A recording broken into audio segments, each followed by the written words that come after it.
fellow fish in the sea, and welcome to my non-spoilers review of Finding Dory, the sequel to 2004's Finding Nemo. Once again directed by Andrew Stanton along with Angus MacLane, written as well by Andrew Stanton along with Victoria Strauss. And it stars Ellen DeGeneres, Albert Brooks, Ed O'Neill, Ty Burrell, Eugene Levy, Diane Keaton, Tyler Rowlands, Caitlin Olsen, among others. This movie happens 1 year after the adventures in Finding Nemo, and now Dory is the neighbor to Marlin and Nemo. And we see her having these flashes of memories from her life in the past when she left her family, and these visions happen in the style of Ray from The Force Awakens. So now Dory wants to go out into the ocean and look for her family. I'm a fan of Finding Nemo. I really like the movie. I have the Blu-ray. I'm a lover of Pixar movies except for Cars.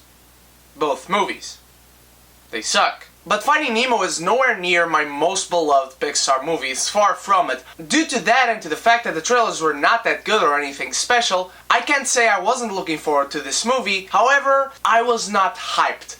But as always, I enter the movie theater and I leave my expectations at the door. And Finding Dory is one of the most charming, hilarious, and personal movies I've seen all year. First of all, Pixar shows us they understand character and character development in their movies. And what Dory does in this movie feels natural. It feels organic to the character. It feels like something she would naturally do. And what I mean by that is that sometimes doing sequels where you pick up a secondary character and put him in the front lines of your movie, sometimes that character shifts and becomes something we don't know and we don't like. However, Dory is the Dory you met in the first Finding Nemo. Pixar does with Dory here what they should do with any character that you pick up and do a movie about. This movie puts Dory in the front lines and also features characters that we know and elements that we know, but this is not a rehash of Finding Nemo, and this movie doesn't pull your strings as far as your nostalgia for that movie goes. This movie doesn't poke fun at you with all those references at Finding Nemo. Think about how the Marvel Cinematic Universe does these little jabs and tips of the hat to you as a fan for watching all those movies in each of their movies, but never not focusing on the story ahead. Well, that's what Finding Dory does. You have Marlin and Nemo and a few other characters that I'm not going to spoil, but this movie has focus and it goes ahead with it. This movie is fast-paced, it starts right away, and it goes into the finish line without stopping. Dory's story here is charming, it gives you laughs, and it gives you the feels. I will talk about the feels in a moment. You love the characters from the first movie still, but also the characters you meet in this movie are so funny, so unique, so quirky. Imagine what you feel for the toys in Toy Stories, you feel for sea animals in this movie. Ed O'Neill as Hank the Octopus, he was freaking hilarious. I couldn't stop laughing at his relationship with Dory and the banter between these two. They do grow a lot from each other during this movie. I really love the connection between these characters, and I love Hank. I can't wait to get a plush doll of him.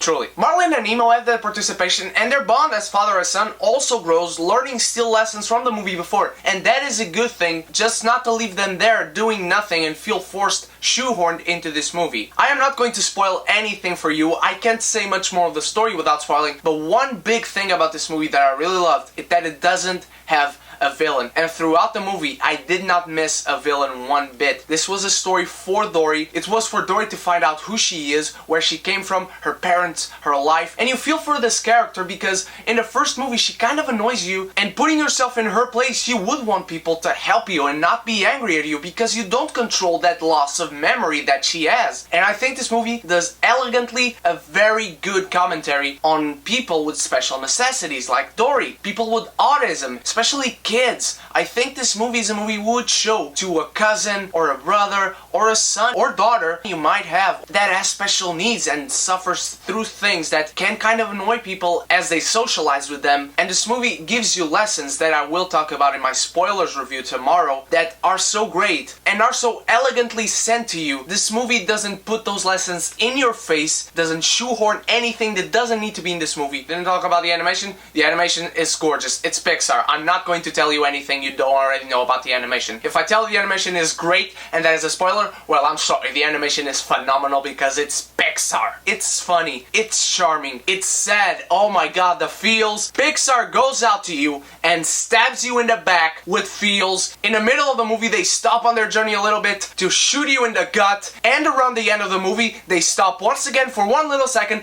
just to kick you in the nuts and make you cry for the third time. I promise you, I did not balls out cry, but this movie brought the tears out, I guarantee you. Finding Dory makes you feel all this mix of emotions, presenting you with great characters and a very personal story to the character they know we love from the first movie, but they do not change her one bit. And I personally right now like Finding Dory more than Finding Nemo, and I am going to give Finding Dory a kneel before me.